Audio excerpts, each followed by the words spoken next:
가겠습니다.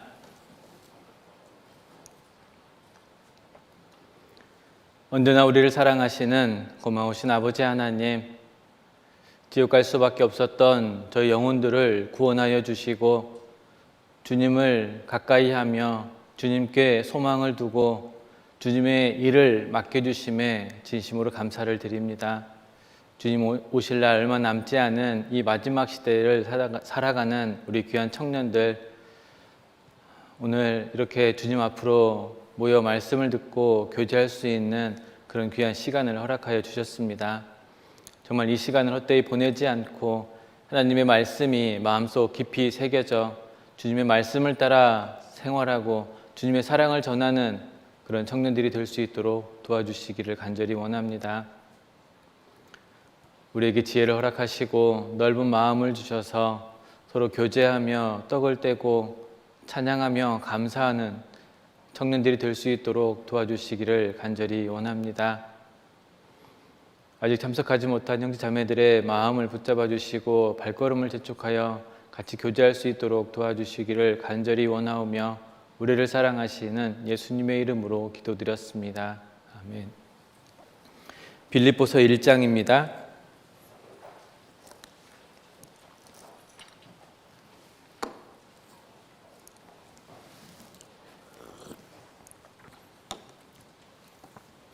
빌립보서 1장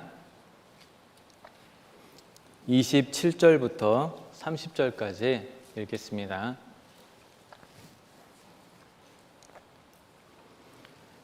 빌립보서 1장 27절로 30절.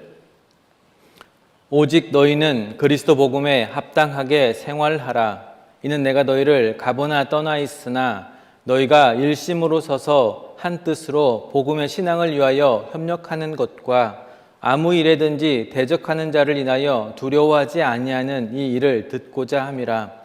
이것이 저희에게는 멸망의 빈거요 너희에게는 구원의 빈거니 이는 하나님께로부터 난 것이니라. 그리스도를 위하여 너에게 은혜를 주신 것은 다만 그를 믿을 뿐 아니라 또한 그를 위하여 고난도 받게 함이니라. 너희에게도 같은 싸움이 있으니 너희가 내 안에서 본 바요 이제도 내 안에서 듣는 바니라. 오늘 우리 청년 형제 자매님들과 같이 어떤 말씀을 가지고 묵상해 볼까 많은 생각을 해봤는데, 생각하는 중에 여기 읽은 빌립보서 1장 27절로 30절 말씀 중에 특별히 27절 말씀인 오직 너희는 그리스도 복음에 합당하게 생활하라 라고 하는 제목으로 한번 말씀을 상고해 보고자 합니다. 바울 사도는 빌립보 교회 성도들에게 간절히 당부의 말씀을 하고 있습니다. 사도로서 빌립보 교회의 이야기는 하고 있지만 구원받고 살아가는 모든 구원받은 사람들에게 하고 있는 하나님의 말씀이다라고 말할 수 있습니다. 이것은 어찌 보면 하기를 원하는 마음이 아니라 우리에게 하시는 하나님의 강력한 명령이다라고도 생각해 볼 수 있습니다. 27절 처음 부분을 보면 오직 너희는 그리스도 복음에 라고 되어 있습니다.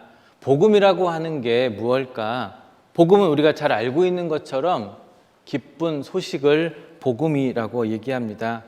그러면 여기에 그리스도의 복음에 합당하게 그리스도의 기쁜 소식, 구약 성경에 그리스도는 메시아잖아요. 그리스도와 메시아, 구약 성경에 약속하신 대로 많은 사람들의 죄를 대속하시려고 하나님께서 미리 약속해 놓으신 그분. 그래서 그리스도의 복음, 메시아에 대한 기쁜 소식이다라고 말할 수 있습니다. 기쁜 소식의 내용이 무엇인가? 죄에서 구원받고 하나님을 통해서 영생을 얻고 천국을 소망하며 살아가는 그것이 기쁜 소식이 되는 거잖아요. 우리 모든 사람들, 이 자리에 앉아있는 우리 형제 자매들은 그 기쁜 소식을 마음판에 새기고 깨닫고 하나님께 소망을 두고 살아가기로 작정한 사람들임에 틀림이 없습니다. 바울 사도는 빌립보 교회의 성도에게 편지하는 이 서신서가 우리 시대에 살아가는 구원받은 그리스도인들이 행하며 살아갈 모습을 강하게 이야기하고 있습니다. 27절에 그리스도의 복음에 합당하게 생활하라 그랬습니다. 기쁜 소식에 대한 응당한 반응을 보이며 살아가기를 바라는 마음. 기쁜 소식의 가치가 1,000원이라면 1,000원으로서의 가치만큼만 살면 돼요. 10,000원이라면 10,000원어치의 가치만 살면 됩니다. 하지만 우리가 알고 깨닫고 믿고 살아가는 이 복음에 대한 기쁜 소식, 얼마만큼의 가치가 있을까? 우리가 속담에 아내가 예쁘면 처갓집 말뚝을 보고도 절한다 그랬습니다. 사람의 마음이 바깥으로 표현이 되기 때문에 그래요.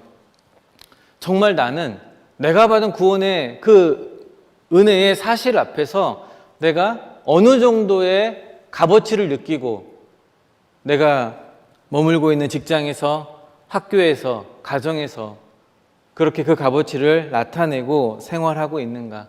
합당하게 생활하라라고 마음에 이루어진 사실을 바깥으로 표출하며 살기를 원하는 마음이 담겨져 있습니다. 우리 신앙의 당위성에 대해서 언급하고 있습니다. 신앙생활이라는 게 무엇일까?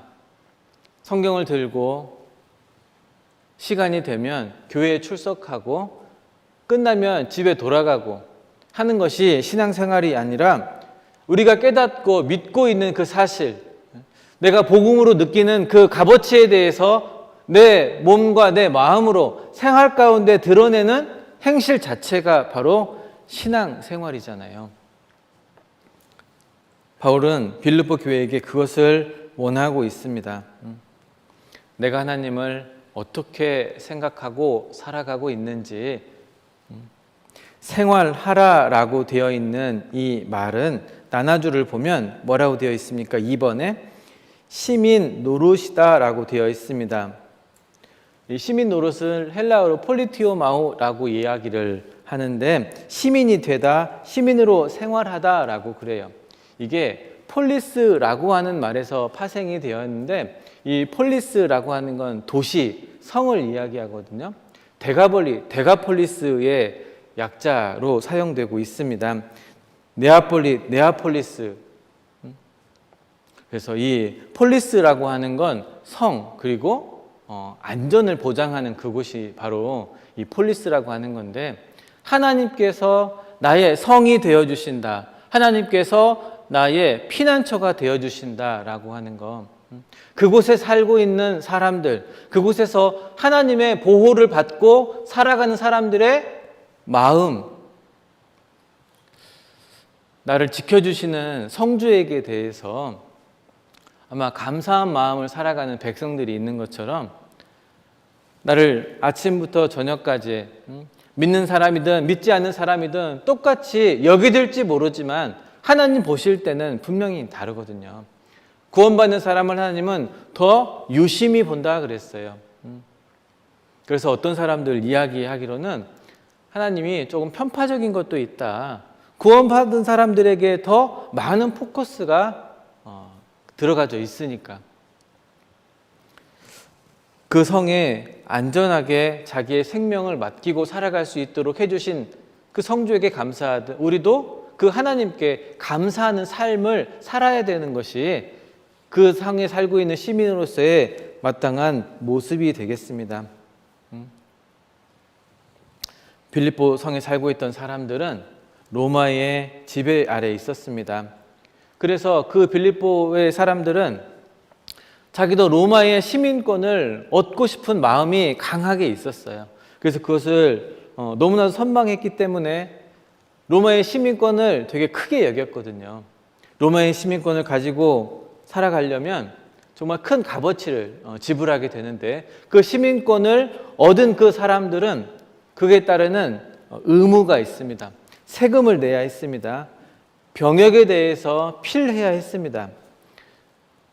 많은 사람들은 세금 내는 거에 대해서 병역을 필하는 거에 대해서 부담스러워하지 않았어요. 그것을 하는 거에 대해서 기쁨을 가지고 있었거든요. 많은 사람들은 누리지 못하지만 나는 누리니까 로마의 시민으로서 누릴 수 있는 특권이기 때문에 병역을 이행하며 살아가는 것에 대해서도 기쁜 마음을 가지고 있었어요. 오히려 납세를 하지 않는 것, 병역을 기피하는 것에 대해서 부끄러운 마음을 가지고 살고 있었습니다. 바울 사도는 빌립보 교회의 많은 성도들, 로마의 시민권을 가진 그 시민권조차도 그렇게 크고 귀하게 여기고 살아가고 있는데 너희들은 로마의 시민권 가진 것뿐만이 아니라 천국의 시민권도 가지고 있다 그랬어요. 그래서 그리스도의 복음에 합당하게 생활하라 그랬습니다. 로마 시민권 플러스 천국 시민권. 여기 앞에 뒤에 빌립보서 3장 20절도 보겠습니다.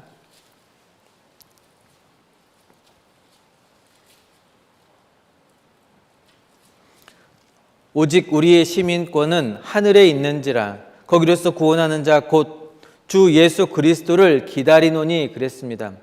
로마 시민권보다도 훨씬 더 큰 책임과 의무를 가진 우리는 천국 시민권을 가지고 있는 사람들이다. 그러니까 천국 시민권을 가진 사람들 같이 생활하라라고 이야기하고 있습니다. 어떻게? 합당하게 생활하라. 합당하게라고 하는 말은 악시오스라고 되어 있습니다. 무게를 달다. 저울에서 공평하게 한쪽으로 기울어지지 않도록 무게를 달다라고 하는 의미에서 이 합당하게라고 하는 말을 사용을 합니다. 그렇다면 우리의 이 복음의 가치에 대한 무게를 먼저 알아야 되겠죠. 내가 생활하는 가운데 이 복음의 가치가 차지하는 그 비중은 어느 정도나 될까? 그리스도의 복음이라고 그랬습니다. 그리스도는 내가 곧 길이요 진리요 생명이니 나로 말미암지 않고는 아버지께로 갈 자가 없느니라 그랬어요. 그리스도의 복음이 곧 뭐냐? 생명이다.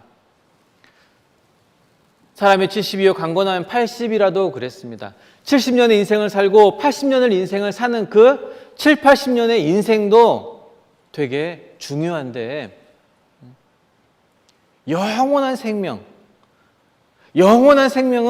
이 7, 80년대에 비하면 큰 통에 이 7, 80년은 이 물 한 방울도 안 되거든요.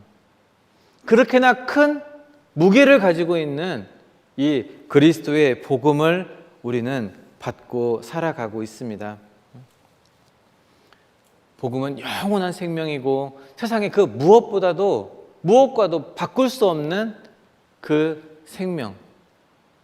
그 생명을 나는 오늘도 어떻게 생활하고 그 생명을 어떻게 다른 사람들에게 이야기하고 살았는가? 아니면 정말 내 목숨과 바꿀 수 없는 그 생명을 내가 오늘 행여 소홀히 여기지는 않았는지, 내가 오늘 행여 그것에 대해서 부끄러워하지는 않았는지, 또는 부담스러워하지는 않았는지. 많은 사람들이 구원받고 하나님의 이야기를 한다고 할 때 손가락질하고 놀릴 수도 있어요. 그것에 대해서 부끄러워하는 마음에 그 자리를 뜬다면 복음에 대해서 정말 내 생명보다 더 크다라고 여기고 살아가고 있다라고 말할 수 없을 겁니다. 우리가 정말 그런 큰 은혜를 받고 살아가는 사람들이다. 목숨과도 바꿀 수 없는 그 큰 은혜. 사도행전 20장입니다. 사도행전 20장.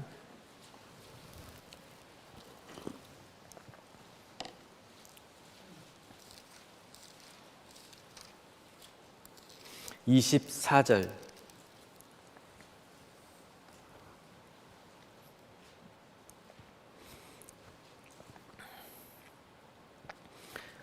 나의 달려갈 길과 주 예수께 받은 사명 곧 하나님의 은혜의 복음 증거하는 일을 마치려 하면은 같이 읽겠습니다.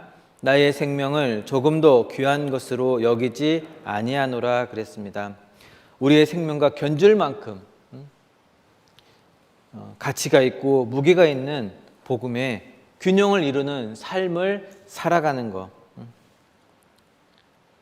바울은 나의 생명을 조금 더 귀한 것으로 여기지 않겠노라 라고 선언하고 있습니다.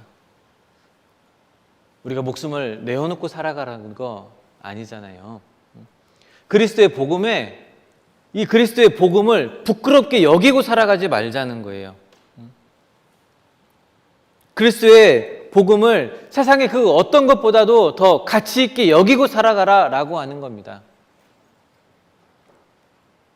친한 친구들과 떨어지기 싫어서 그리스도의 복음을 부끄럽게 여기고 살아가고 어떤 물질적인 것을 얻기 위해서 지금보다 좀 더 나은 환경으로 한 발 더 내딛기 위해서 그리스도의 복음을 저버리는 그런 삶을 살지 말라는 거예요. 그리스도의 복음에 합당하게 생활하라.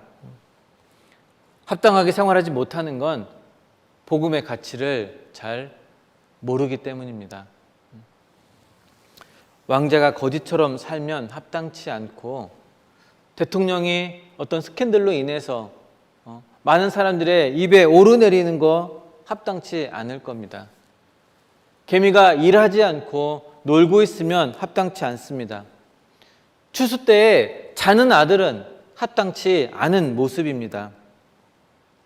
성도도 많은 사람들에게 성내며 살아가는 것도 합당치 않은 모습이고 성도가 술 마시고 담배 피고 하는 것도 그리고 하지 말라는 것을 하는 거, 도적질하는 거, 구원받은 사람과 같이 한 가정을 꾸려야 되는데 그렇지 못하고 구원받지 않은 사람과 같이 결혼하는 것도 어찌 보면 합당치 않은 모습임에 틀림이 없습니다. 우리는 주님 모실 때 합당한 일꾼이 되어야 된다. 그래서 믿음이라고 하는 건 무엇과 연결이 되어 있어야 되냐면 행실과 연결이 되어 있어야 돼요. 믿음은 있다라고 하는데 변함이 없어요. 행함이 없어요. 행함이 없는 믿음은 죽은 것이다 그랬습니다. 성경적으로 많이 아는 것도 필요하겠죠. 하지만 많이 아는 것보다도 행함으로 살아가는 것, 그것이 바로 합당한 모습이 되겠다. 아침에 일어나서 기도를 하고 말씀을 읽고 정말 그 말씀 한 가지라도 내가 지킬 수 있는 것이 무엇일까 고민하고 살아가는 그 모습이야말로 말씀을 행하며 살아가는 그런 모습일 겁니다. 소금은 무슨 맛을 내야 됩니까? 이거 어려워요. 소금은 달아야죠. 소금은 짜야 합당한 모습이 되는 거예요. 소금은 짜야 되고 등불은 불이 환하게 비춰야 되는 거예요. 나무는 열매를 맺는 그 모습이 합당한 모습이 되는 겁니다. 그렇다면 구원받은 그리스도인들도 합당한 삶이 되려면 내가 받은 이 구원에 대해서 부끄러움을 가지고 살지 않는 모습이 필요한 거죠. 어느 누구에게도 복음에 대해서 소망에 관한 이유를 묻는 자에게 대답할 것을 항상 예비하는 것뿐만이 아니라 행동으로 나타나며 살아가는 사람들, 그 사람이야말로 복음에 합당한 모습으로 생활하고 있는 사람들임에 틀림이 없습니다. 우리가 그런 모습으로 살아가야 돼요. 바울은 에베소 교회의 사자에게 편지할 때 그랬습니다. 교회에 내가 너희를 권하노니 부르심을 입은 부름에 합당하게 행하라 그랬습니다. 합당하게 행하라, 복음에 합당하게 생활하라라고 하는 말들이 신약성경 여러 곳에 나와요. 이것이 어찌 보면 구원받은 그리스도인들의 삶의 표어가 돼야 되지 않을까. 합당하게 생활하자. 우리는 수원 시민권자, 용인 시민권자. 뿌듯해요, 안 뿌듯해요? 별로 안 뿌듯해요? 우리는 천국 시민권자로서 합당한 모습으로 살아가야 된다라고 하는 거. 그래서 이 복음에 합당하게 생활하는 것에 대해서 구체적으로 몇 가지만 더 생각을 해보도록 하겠습니다. 다시 빌립보서 1장입니다. 책갈피를 해놓으면 좋겠습니다.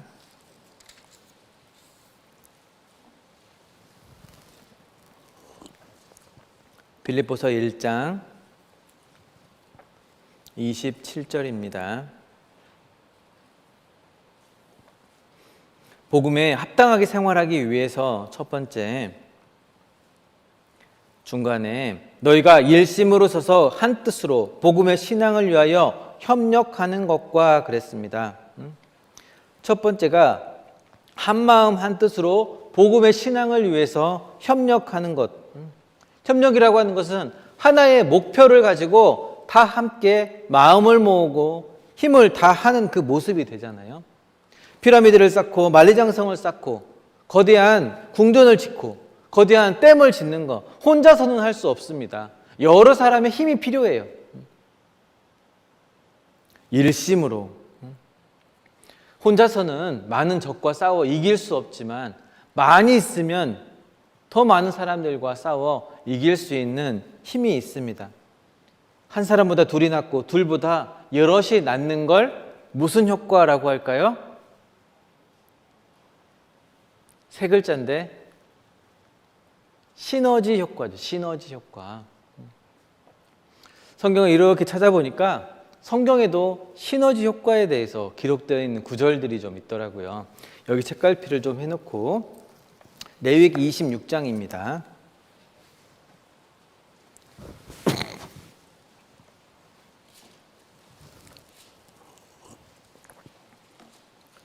레위기 26장 8절.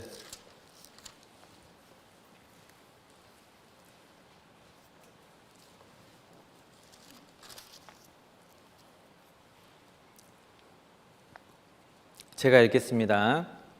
너희 다섯이 백을 좇고 너희 백이 만을 쫓으리니 너희 대적들이 너희 앞에서 칼에 엎드러질 것이며 그랬습니다. 다섯이 백을 쫓았으면 몇 배예요? 한 사람당? 청년들은 이게 수학이 빨리빨리 될 줄 알았는데 안 되네요. 20배지, 20배. 그렇죠? 고개 끄덕거려줘서 감사합니다. 그러면 100일 때는 몇 배가 나와야 될까요? 2000배. 그렇죠? 그런데 다섯이 100을 쫓고 너희 100이 만을 쫓으리니 그러면 이거는 시너지예요? 시너지가 아니에요? 분명한 시너지 효과죠. 한 사람이 하는 것보다 여러 사람이 했을 때 더 많은 힘을 나타낼 수 있는 시너지 효과가 여기에 나왔습니다. 신명기 32장입니다. 신명기 32장 30절.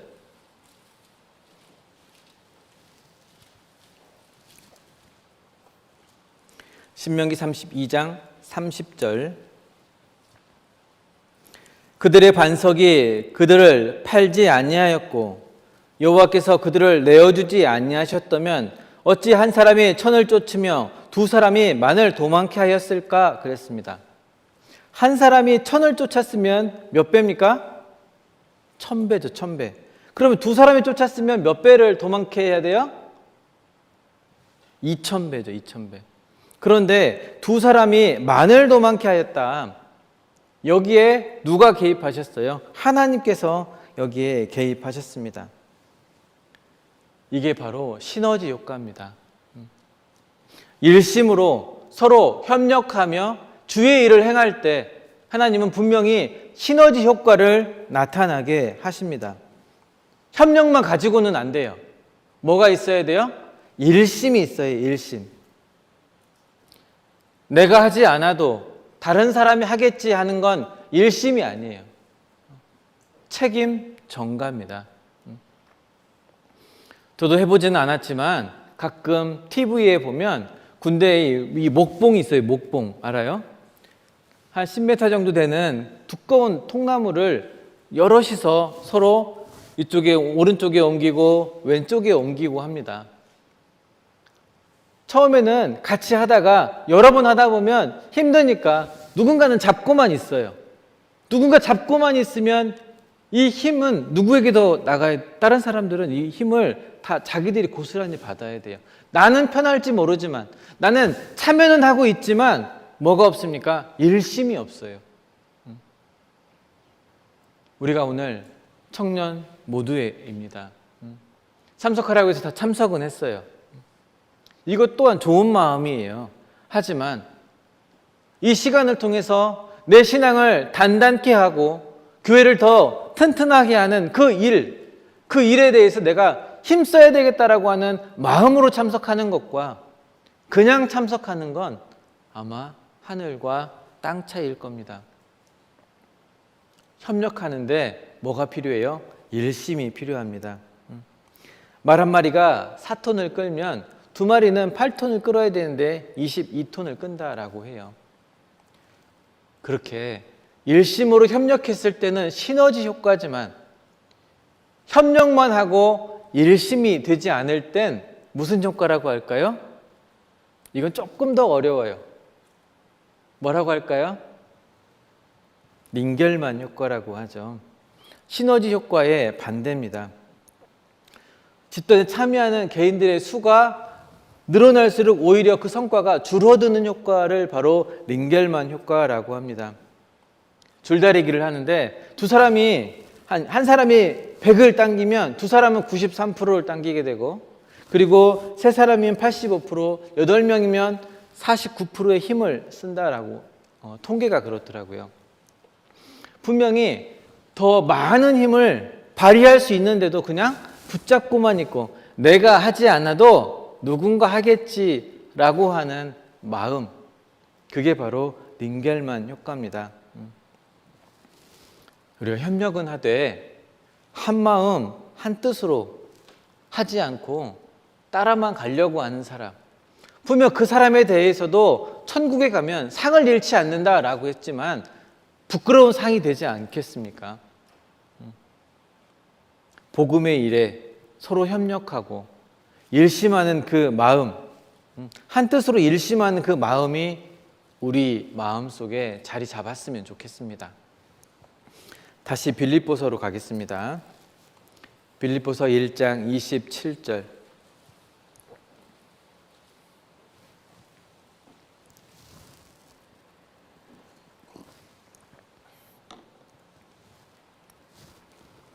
그리스도 복음에 합당하게 생활하라. 이는 내가 너희를 가보나 떠나 있으나 너희가 일심으로 서서 한 뜻으로 복음의 신앙을 위하여 협력하는 것과 그랬어요.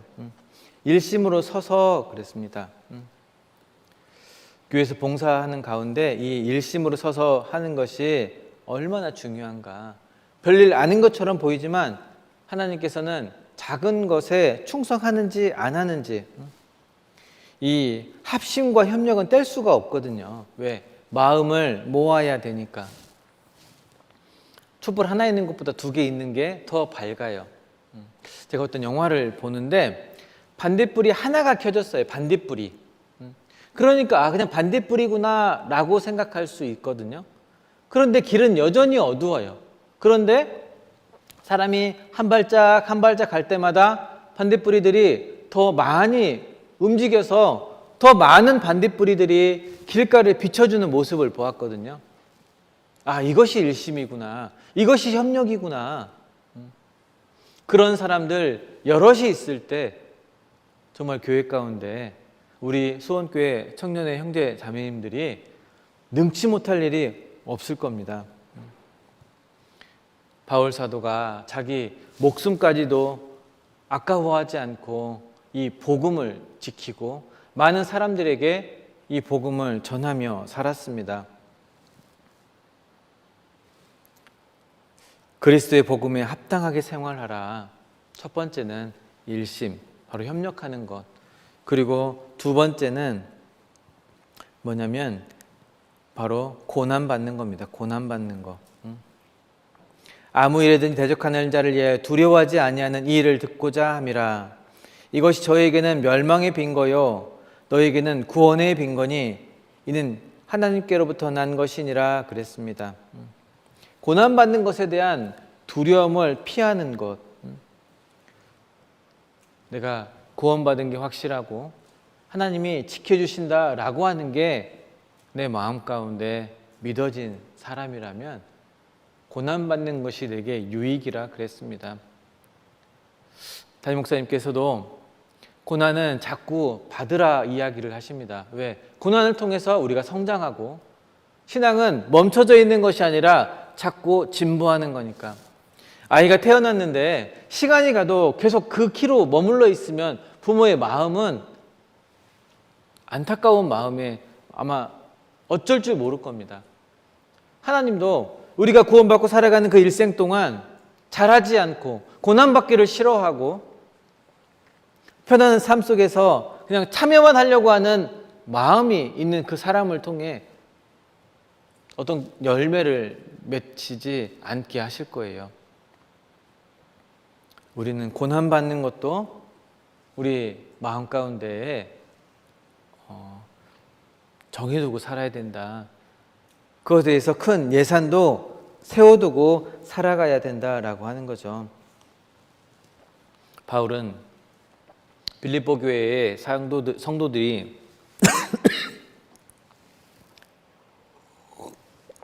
바울이 있을 때뿐 아니라 바울 없을 때에도 복음 안에서 살아간다라고 하는 그 소식을 듣고 비록 감옥에 있을지라도 자기의 목숨이 위태로운 환경에 있을지라도 너무나 기뻤어요. 이제 얼마 안 있으면 다시 빌립보 교회에 가서 성도들을 만나게 될 텐데 그때까지 그 성도들이 이 마음, 이 신앙, 일심으로 서서 협력하는 그 모습 가운데 있기를 간절히 바랬습니다. 그 마음이 누구의 마음일까요? 하나님께서 우리에게 원하시는 마음일 겁니다. 우리 각자는 지금으로부터 며칠 전, 1년 전, 10년 전, 20년 전에 구원받은 사람들이 있습니다. 지금까지 신앙을 지키고 이 자리에 앉아있는 것만으로도 하나님께 기쁨이 될 수도 있겠지만 그보다 더 큰 기쁨을 드릴 수 있는 건 일심으로 고난받기를 두려워하지 않고 하나님과 동행하며 교회 뜻을 따라 살아가려고 하는 그런 마음이 있는 그런 사람. 주님 언제 오실지 모르지만 그날을 사모하며 살아가기를 간절히 원하는 사람. 자녀가 자기 생일날 어떤 선물을 사달라고 이야기합니다. 자기 생일을 그 자녀는 간절히 기다릴 거예요. 왜? 부모님이 그날 자기가 원하는 걸 사주기로 약속했으니까. 우리는 그런 마음으로 살아가야 되겠죠. 그런 마음으로 살아간다면 하루하루가 아까운 시간들일 겁니다. 1분 1초가 아까울 거예요. 카페에서 형제자매들과 같이 이야기하며 교제하는 시간도 물론 필요합니다.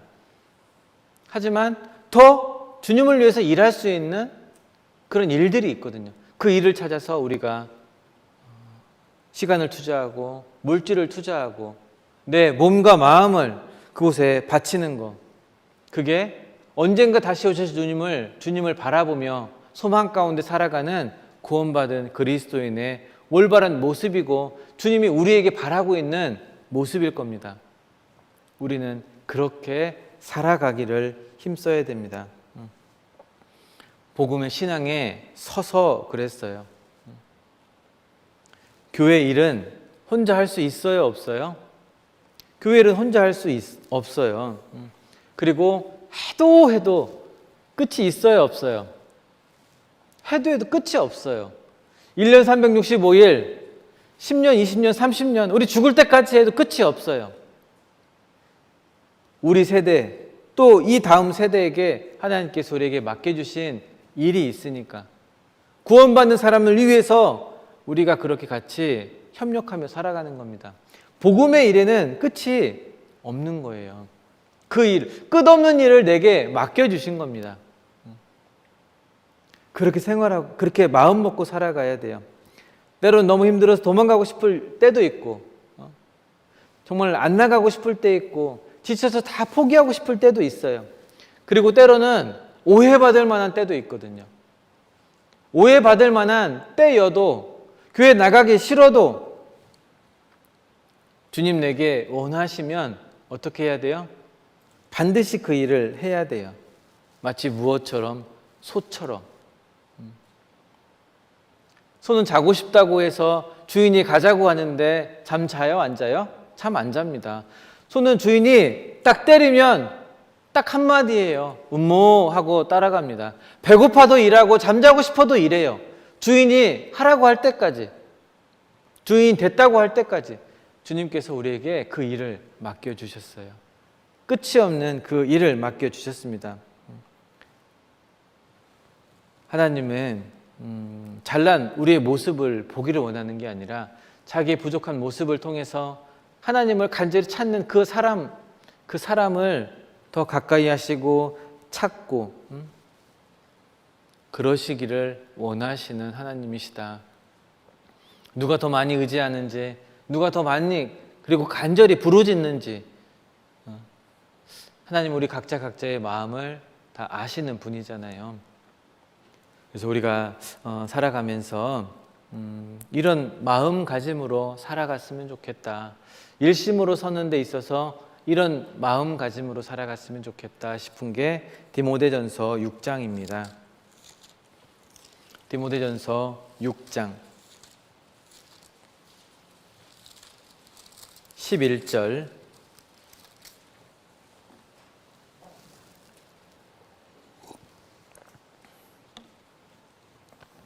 11절로 12절 신약 342페이지입니다.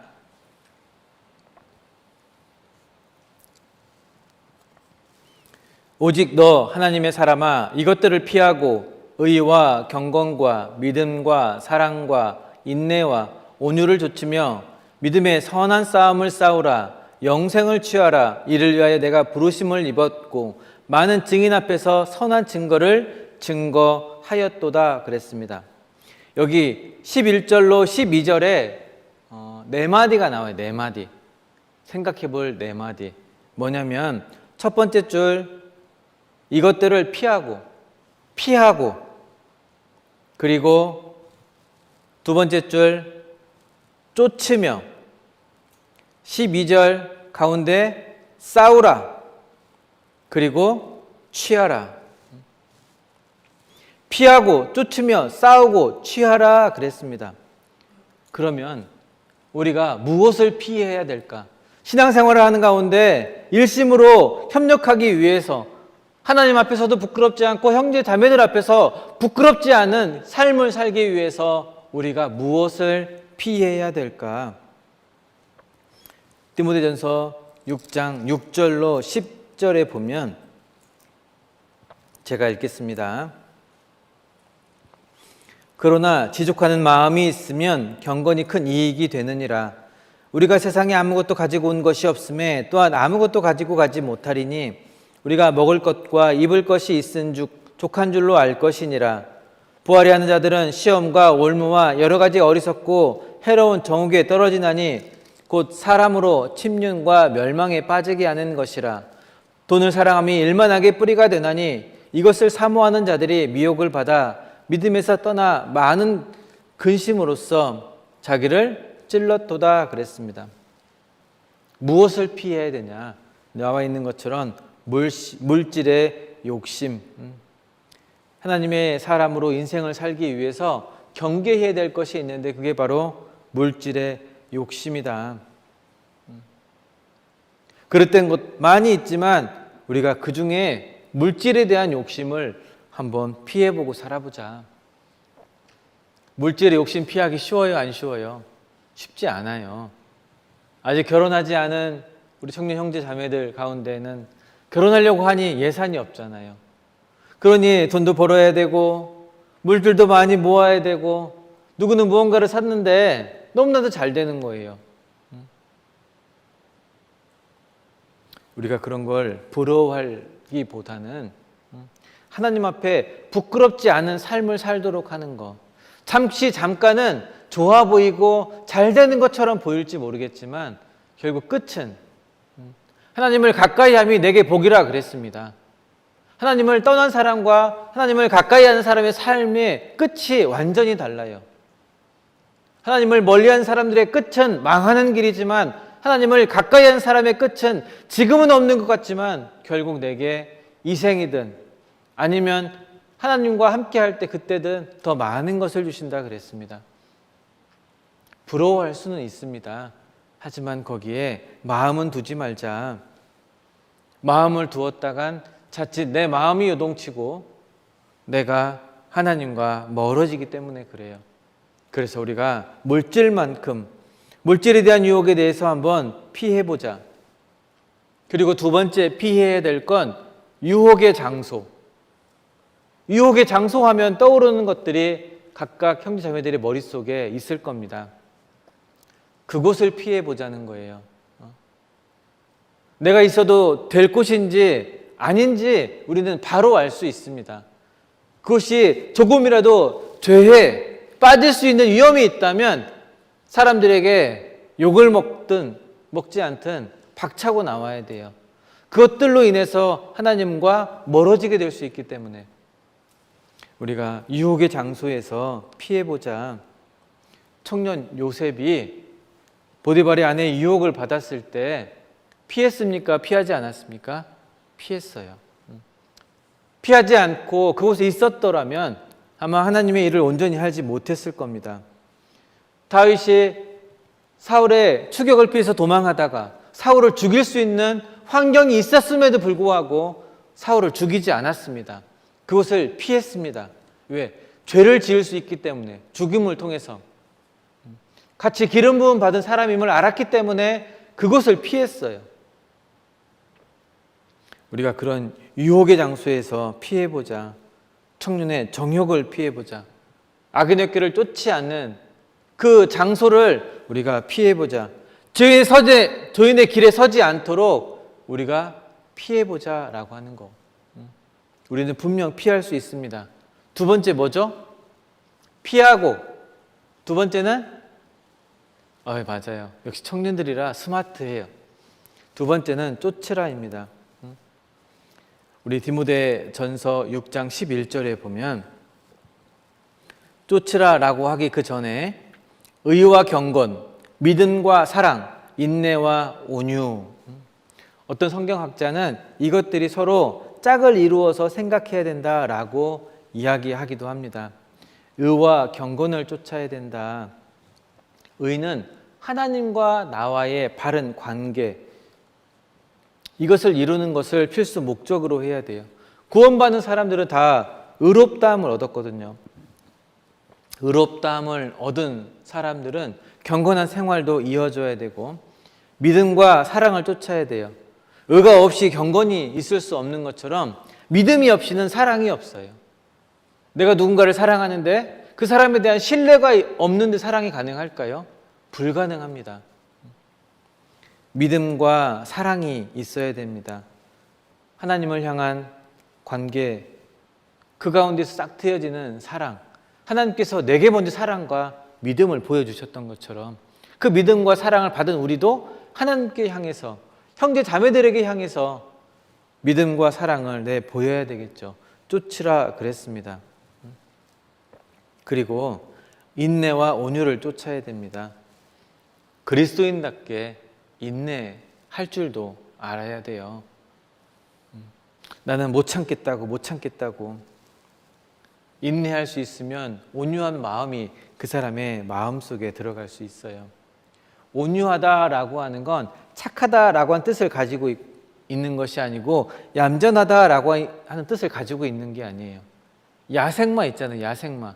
길들여지지 않은 야생마가 길들여지는 그 모습이 온유한 모습이거든요. 속에는 비록 어디로 튈지 모르는 천방지축의 마음가짐일지라도, 육신을 향해서, 세상을 향해서 나가고 싶은 마음이 있을지라도 그리스도의 말씀 앞에, 그리고 교제 앞에, 하나님 앞에 그것을 억누르고 살아갈 수 있는 그 마음, 그것이 바로 온유한 마음입니다. 바울 사도는 모든 것을 다 누리고 살 수 있었는데도 그렇게 하지 않고 살았습니다. 우리도 그런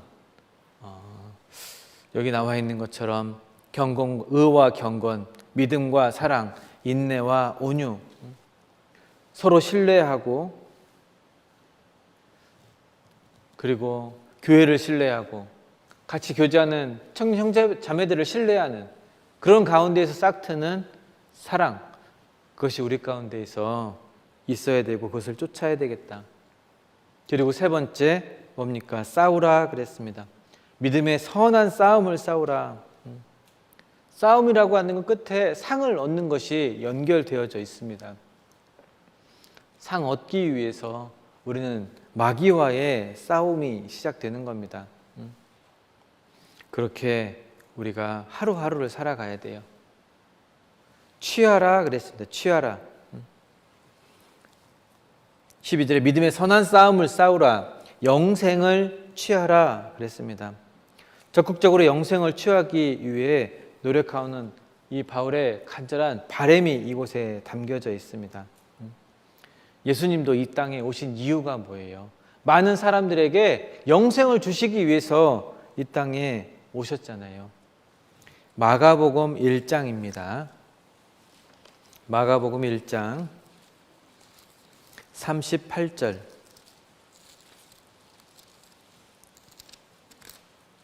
마가복음 1장 38절.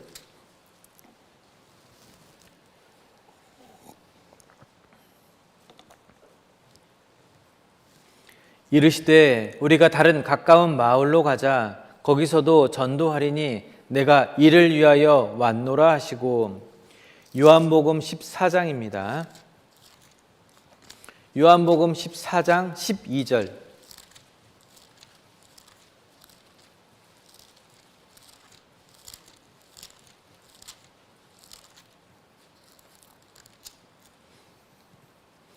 내가 진실로 진실로 너에게 이르노니 나를 믿는 자는 나의 하는 일을 저도 할 것이요 또한 이보다 큰 일도 하리니 이는 내가 아버지께로 감이니라 그랬습니다. 나를 믿는 자, 그 사람에게 영생을 주시러 오신 분이 바로 예수님이잖아요. 영생을 취하는 그 일에 내가 앞장서야 됩니다. 그 일에 대해서 우리에게 명령하고 있어요. 명령은 내가 싫든 좋든 해야 되는 것이 명령이에요. 그러기 위해선 때로는 가족의 불화도 감수해야 됩니다. 복음을 전하는 데 있어서 가족의 불화 때문에 복음을 전하지 못한다라고 한다면 너무나도 안타까운 일이 될 겁니다. 영생을 얻기 위하여 손발이 잘리는 한이 있더라도 우리는 영생 얻는 그 일에 대해서 앞장서야 돼요. 왜? 손목을 끊고 발을 끊고 천국에 들어갈 수 있다면 그게 더 훨씬 나으니까. 손과 발을 끊고 가라는 것이 아니잖아요. 그 정도 두려움, 어느 정도 각오, 그걸 가지고 신앙생활 하기를 바라는 마음이 담겨져 있습니다. 우리가 교회 가운데 이 교회를 떠나지 않고 신앙생활하는 이유가 뭐예요? 영생의 말씀이 계시오니 내가 어디로 가오리이까? 생명이 피어나고 구원받는 사람들이 날로 나타나고 있는 것을 우리가 삶 속에서 경험하고 있습니다. 그곳이기 때문에 우리가 이곳을 떠나지 않고 계속 믿음 안에서 살아가고 있는 겁니다. 내 소망은 천국에 있다라고 하는 마음으로 살아간다면 못할 것이 없는 청년회가 될 겁니다. 내 소망은 주께 있나이다. 세상의 낙을 누리려고, 세상의 즐거움을 누리려고 그것에 마음을 뺏기고 살아간다면 복음에 대한 값어치가 얼마나 될까요? 많지 않을 겁니다. 되게 내 삶 속에서 미미하게 느껴질 겁니다. 복음은 영생이라 그랬습니다. 그 복음에 대한 값어치는 이루 말할 수가 없어요. 하나님께서 내게 준비해 놓으신 건 눈으로 볼 수 없고 귀로 들을 수 없고 세상 사람들이 표현할 수 없을 만큼 우리가 상상할 수도 없을 만한 것들을 우리를 위해서 예비해 놓고 계시는 하나님이시다라고 하는 걸 우리는 성경을 읽어보면 알 수 있습니다. 이 앞에 마태복음 5장입니다. 마태복음 5장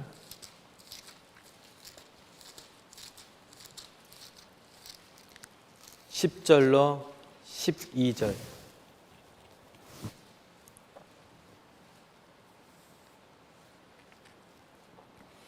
의를 위하여 핍박을 받는 자는 복이 있나니 천국이 저희 것임이라. 나를 인하여 너희를 욕하고 핍박하고 거짓으로 너희를 거스려 모든 악한 말을 할 때에는 너희에게 복이 있나니. 같이 읽겠습니다. 12절. 기뻐하고 즐거워하라. 하늘에서 너희 상이 큼이라. 너희 전에 있던 선지자들을 이같이 핍박하였느니라. 내가 지금 가정에서, 회사에서, 학교에서 여기 말씀처럼 그리스도를 위하여 핍박을 받고 있는 그 환경 가운데 있는 사람이라면 기뻐하고 즐거워하라 그랬습니다. 즐거워하고 기뻐하는 그 삶을 살 자격이 우리에게 있어요. 왜? 그리스도를 위하여 핍박받고 살아가고 있기 때문에 그렇습니다. 우리가 그리스도를 많은 사람들 가운데 대변하는 대변인이잖아요. 청와대에 대변인이 있는데 대통령의 의중을 잘 파악하지 못하고 잘못된 것을 방송에서 이야기한다면 누가 욕먹습니까? 대변인이 욕먹는 게 아니라 대통령이 욕먹어요. 내가 그리스도인으로서의 온전한 삶을 살지 못하고 그리스도인으로서 하나님의 이름에 합당하지 못한 삶을 살아갈 때 누가 욕먹어요? 하나님이 욕먹습니다. 요즘 코로나 때문에 많은 곳에서 사람들이 교회를 욕하고 있습니다. 우리는 그 가운데에서 하나님의 이름에 욕하는 사람들, 그 사람들에게 우리는 복음을 전달해 줘야 돼요. 영생을 전달해 줘야 됩니다. 그러려면 행함이 있어야 돼요. 혼자만 행할 것이 아니라 복음으로 협력하고 복음으로 일심이 되어야 돼요. 청년의 형제 자매님들의 수가 300~400명이라고 들었습니다. 교제 가운데 나오는 정말 하나님 앞에 자기 목숨을 죽기까지 내어놓는 그 한두 사람만 있어도 큰 일을 할 수 있는데 정말 300명, 400명이 주님을 위해서 일심으로 협력하며 일을 낸다라고 한다면 못 이룰 일이 없을 겁니다. 청년의 1000명 금방 달성될 겁니다. 내게 능치 못할 일이 없다 그랬어요. 일심, 한 뜻으로 마음을 모으는 것. 우리가 그 일에 부르심을 받았습니다.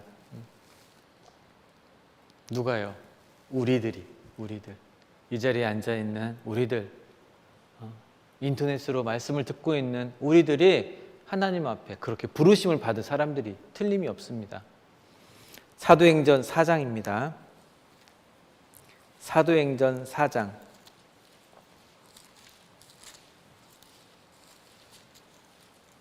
32절.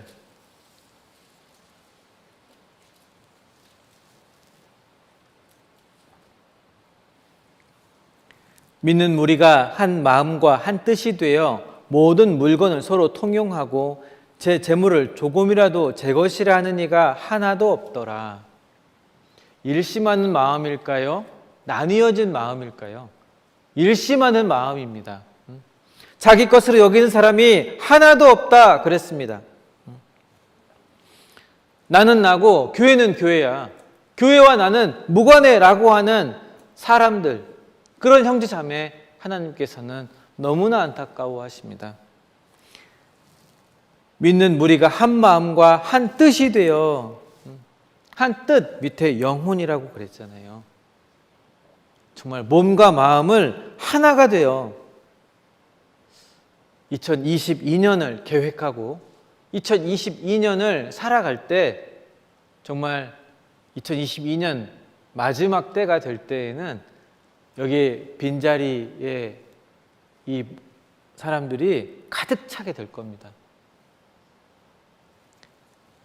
여기 사도행전을 쭉 읽어보면 초대교회 성도들은 자기 것을 여기지 않았고 늘 교회에 모이고 일심으로 협력했습니다.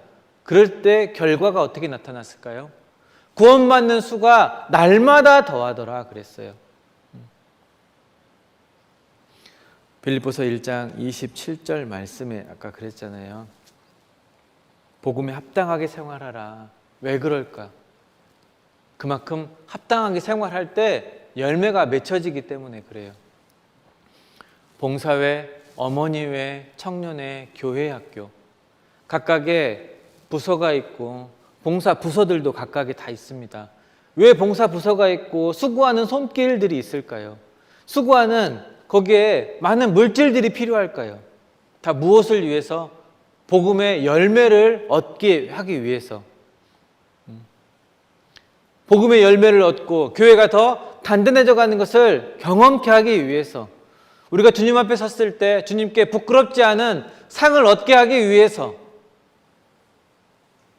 우리가 부서를 나누고 봉사를 하고 시간과 물질을 쓰고 있는 거예요. 다 열매를 얻기 위해서. 그러려면, 일심이 되려면 무엇을 해야 되냐면 믿는 것과 아는 것에 하나가 되어야 됩니다. 그래서 같이 성경을 배워야 돼요. 나는 집에서 성경 읽는 게 더 잘 깨달아지는데 잘못된 생각이에요. 한 마음과 한 뜻이 되기 위해선, 믿는 것과 아는 것이 하나가 되기 위해선 같이 성경을 배우고 같이 교제하고 같이 생사고락을 함께 나누어야 되는 겁니다. 못하는 걸 같이 할 줄 아는 그런 마음, 협력하려고 하는 그런 마음이 우리 가운데 필요한 겁니다. 복음에 서서, 복음에 서서.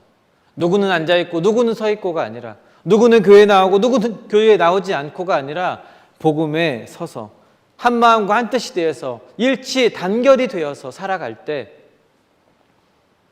우리는 더 큰, 더 많은 열매를 얻을 겁니다. 그런 청년회가 되었으면 좋겠습니다. 마지막으로 욥기 1장 5절을 보도록 하겠습니다. 욥기 1장 5절.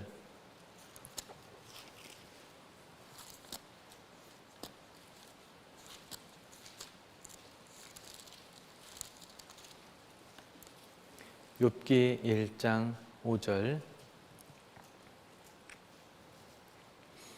그 잔칫날이 지나면 욥이 그들을 불러다가 성결케 하되 아침에 일어나서 그들의 명수대로 번제를 드렸으니 이는 욥이 말하기를 혹시 내 아들들이 죄를 범하여 마음으로 하나님을 배반하였을까 함이라. 욥의 행사가 항상 이러하였더라 그랬습니다. 욥은 아들들을 위해서 항상 이런 일을 행했습니다. 근데 그 앞에 잔칫날이 지나면 그랬어요. 잔칫날은 우리가 실수할 수도 있는 부분들이 많이 있고 죄를 지을 수도 있는 부분들이 많이 있습니다. 잔칫날이 지나면 혹시 무엇 하였을까? 배반하였을까 하여.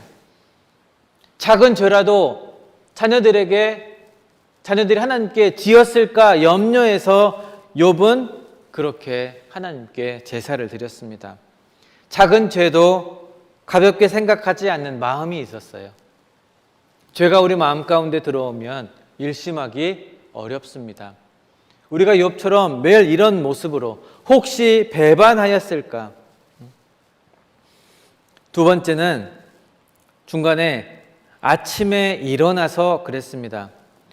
불시의 시작이 되기도 전에 빨리 그 불씨를 끄는 습관이 있었습니다.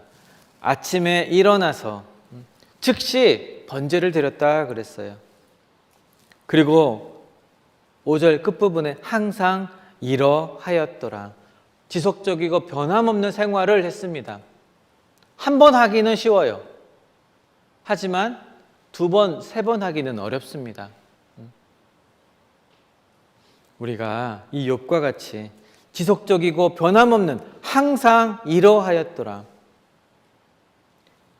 내가 여호와를 항상 내 앞에 모심이여, 항상 여호와가 내 앞에 있다라고 하는 마음으로 그렇게 하루하루를 살아갈 때 아마 우리는 일심으로 협력하는 청년회의 모습을 볼 수 있을 겁니다. 그렇게 2022년 일심으로 협력하는 그리스도의 복음에 합당히 해가는 수원교회 청년 형제 자매님들이 되기를 기도하겠습니다. 같이 기도하겠습니다.